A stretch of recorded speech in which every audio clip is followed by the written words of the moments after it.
Hello, my name is Selena. Thank you for inviting me for this interview. Very well. What is your leadership style? Can you give a few examples of this in action? Yeah, I would say out of the various leadership styles, I would most align with the transformational leadership style. What that would look like is promoting goal setting and motivating people to be doing their best work instead of implementing the work and tasks for them to do. How this would translate into the real world would be similar to like an ongoing preceptorship. When people come to me with a problem that would need a solution, I would guide and teach them how to complete those tasks so that they could be independent in completing those tasks themselves and therefore transforming the employee to be more autonomous in the work that they provide and helping them grow in their skill set. So, one of the examples that this would apply to in previous experience would be through preceptorship that I've done at the current company that I work for. When newer nurses on board and they're learning how to complete the essential tasks of their job, I would first demonstrate and then I would request for return demonstrations so that they could show the competency in the tasks that they're completing. And we would do a step up approach each day so that they could lead with a teach back from the prior day and then have a new skill to learn on the next day. And through that 2 week process, they would transform into a autonomous functioning employee. Great. Tell me a time when you faced conflict or disagreed with a coworker or leader.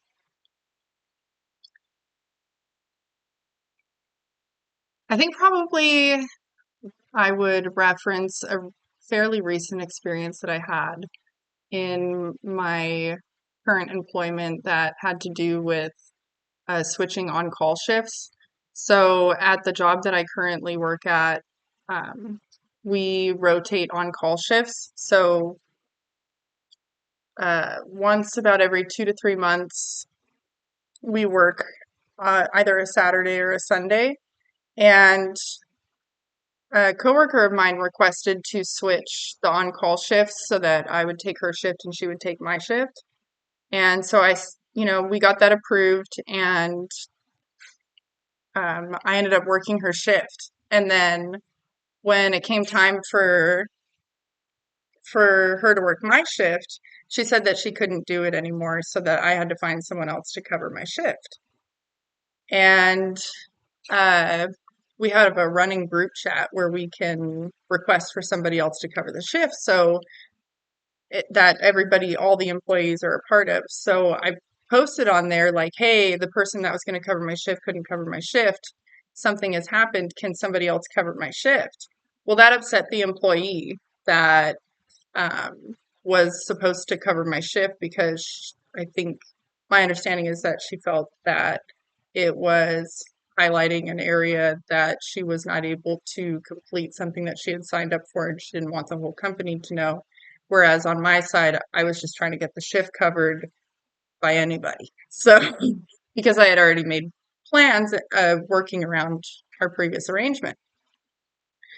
And so, in addition to discussing the disagreement with her in a private setting and getting the shift covered, I think that what happened is that it sort of fell through the cracks because there wasn't a clear policy listed on what the requirements are when you switch a shift.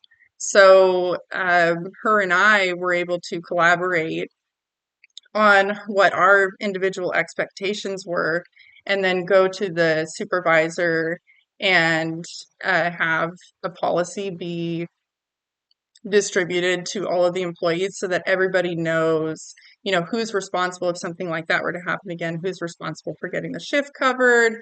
And I felt that it was important to try to have that communication with her so that, I'm not just going to the supervisor and getting this policy blasted out, that doesn't have any consideration for where she was coming from. So I think it was a collaborative effort throughout the team, and the end result is now we have a more clear policy. Very nice. Tell me a time when you were faced with a problem and successfully solved it.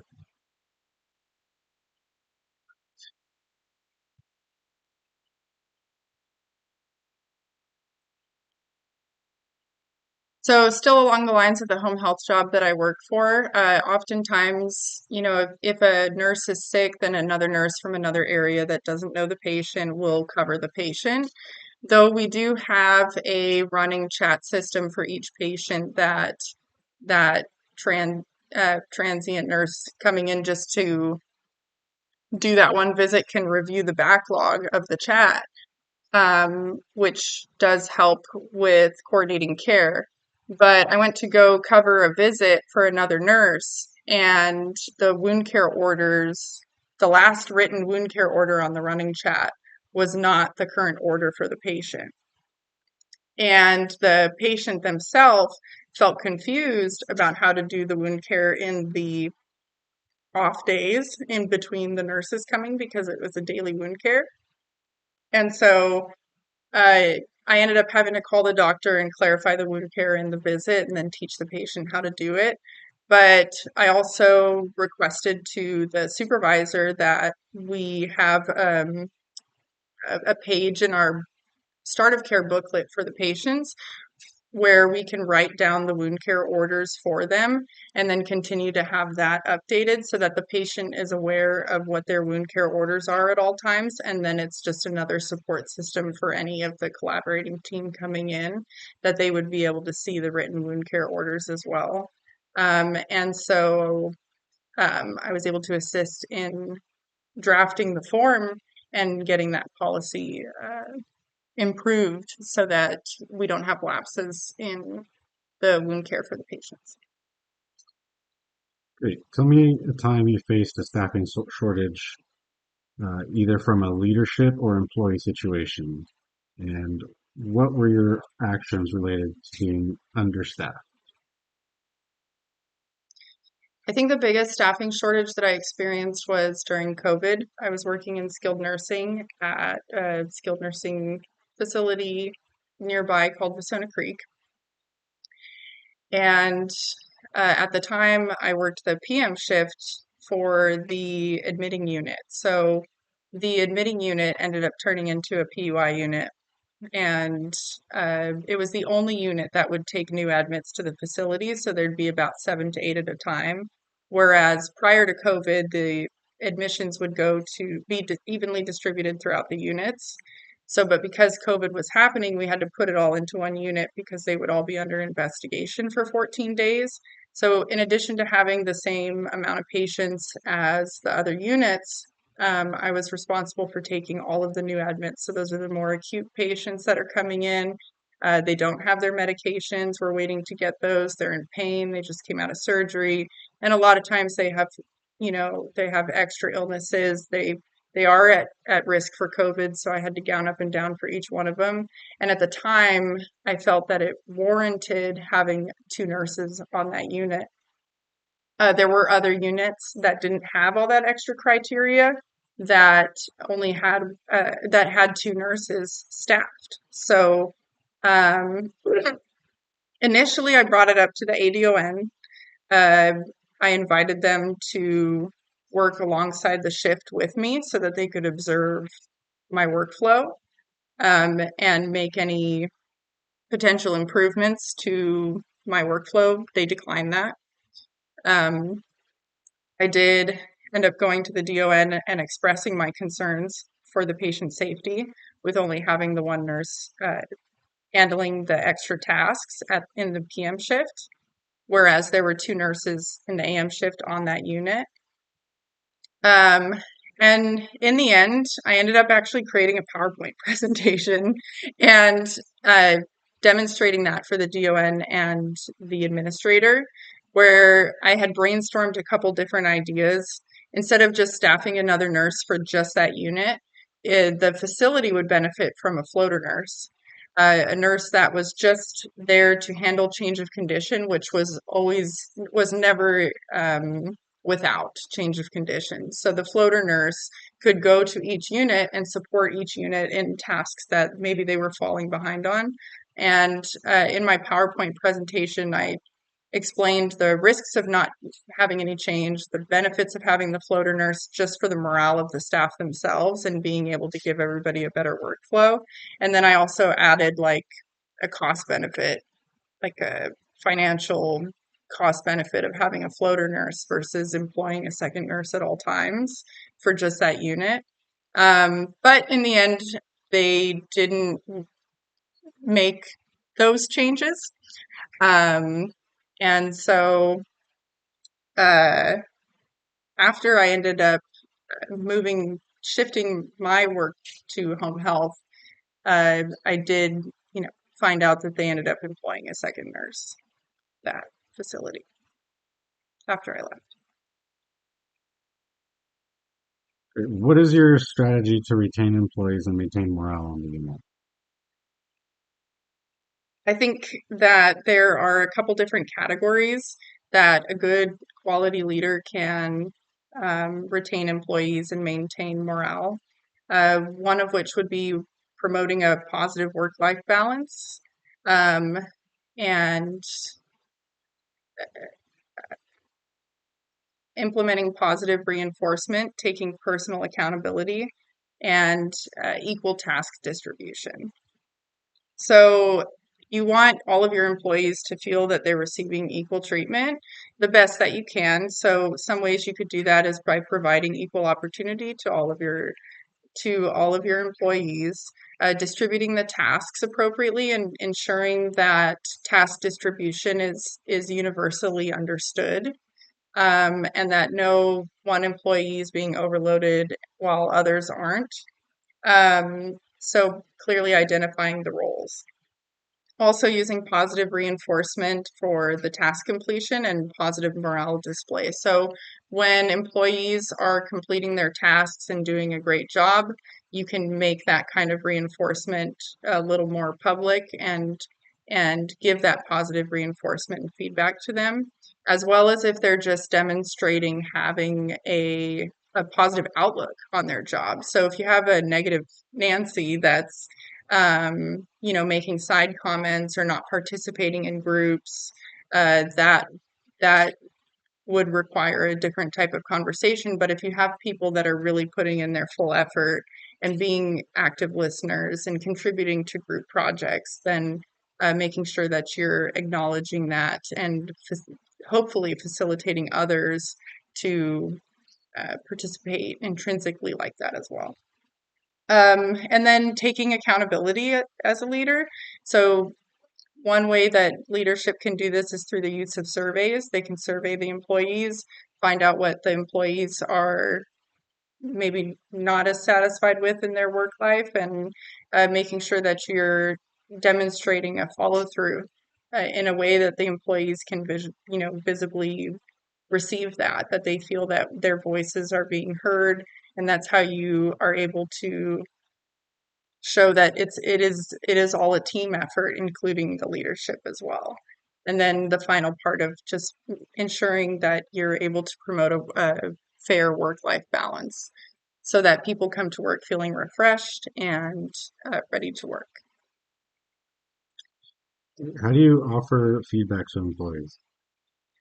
So kind of touched on that topic on the last one. For me, I feel that positive reinforcement should be a group effort, or demonstrated in front of a group so that it hopefully facilitates other people to want to receive the same type of recognition and feedback. I think that teaching can also occur in groups. So if you're providing a feedback that's more technical, like related to a specific skill, it would be good to have small groups and be able to give that feedback to employees, because employees can learn from other employees and what their experiences are in the teaching process. If there is a negative feedback that needs to occur, then I would preference to handle that in private with the particular employee or employees that are involved. I do also think that there's a benefit in providing recognition in a written form so that the employees have something that they can take with them as well, whether that be on a bulletin or in a letter or an email, but something so that they have the documentation so that they can collect their positive reinforcements to recollect back on if they needed that, or to take with them if they were to seek a further employment. Give an example of how you embrace cultural differences and diversity in your team. I would say by actively listening to various team members' perspectives and encouraging everybody to share their ideas. Different cultures bring different priorities. And so, especially in home health, uh, maybe not necessarily on a team base, but in working with patients, you can see how various people's cultures affect their health, the barriers, their willingness to comply with certain things or not other things, and uh, different communication styles. So while some cultures maybe preference timeliness, ensuring that you're on time, other cultures maybe preference, not having very direct communication and conflict. So it's just about learning what each culture finds is respectful and doing the best that you can to uh, meet them where they are.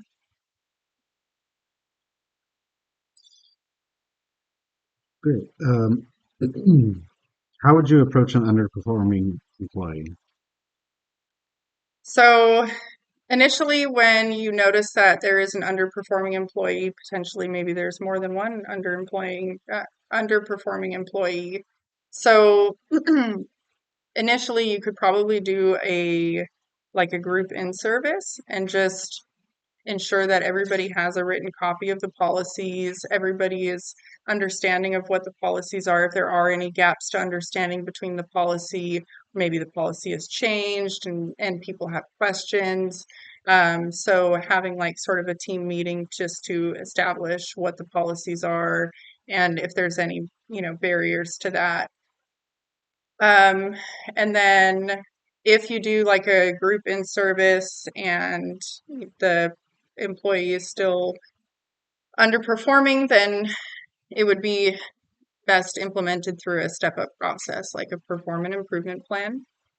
So you'll want to be able to identify the problems, like what is the employee's particular barriers to completing their work in at by expectations, and collaborate on establishing goals, preferably SMART goals, and set a clear structure with the employee of how to get off of the performance improvement plan because there should be a way out.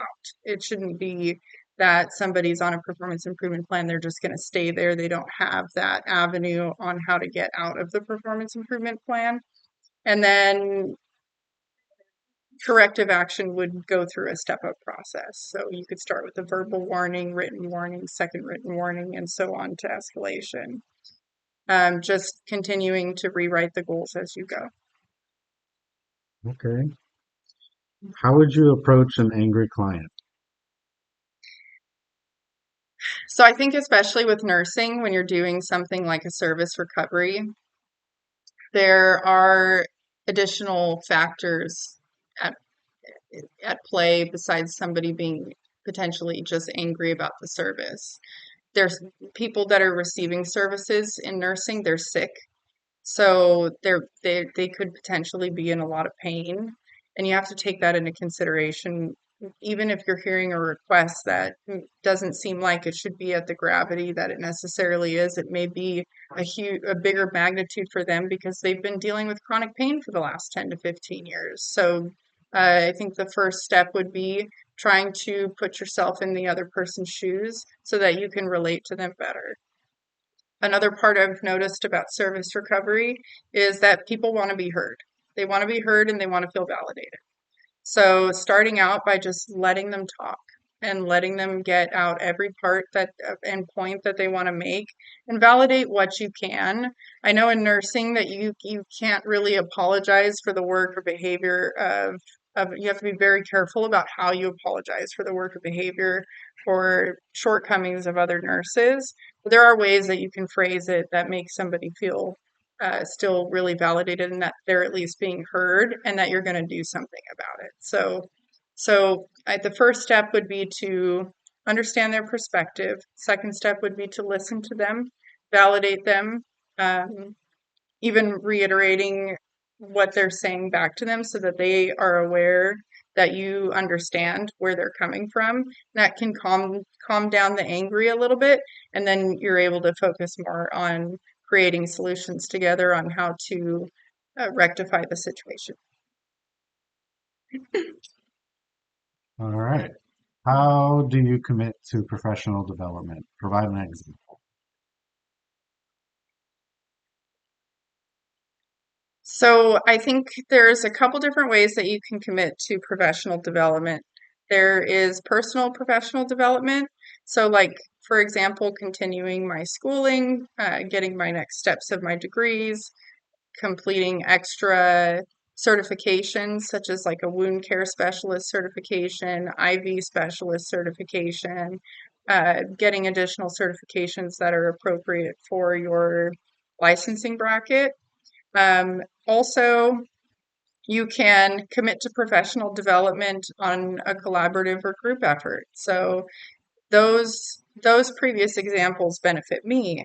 There's a way that I can commit to professional development to the group as a whole.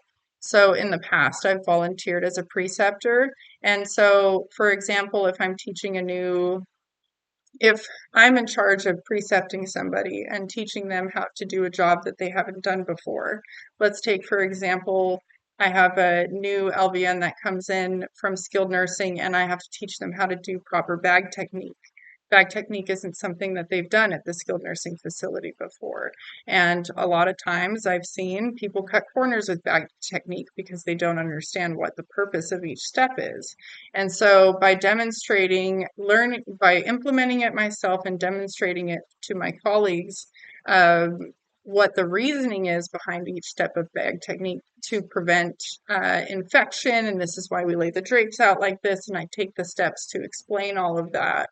I'm helping other people around me develop a more professional pathway of completing their job as well. And then they're going to go on to teach somebody else the proper way to do something. And that would overall bleed into the group and increase the professional display of all of my colleagues. What would you do if you were presented with a process improvement project with ambiguous directions? So if I was given a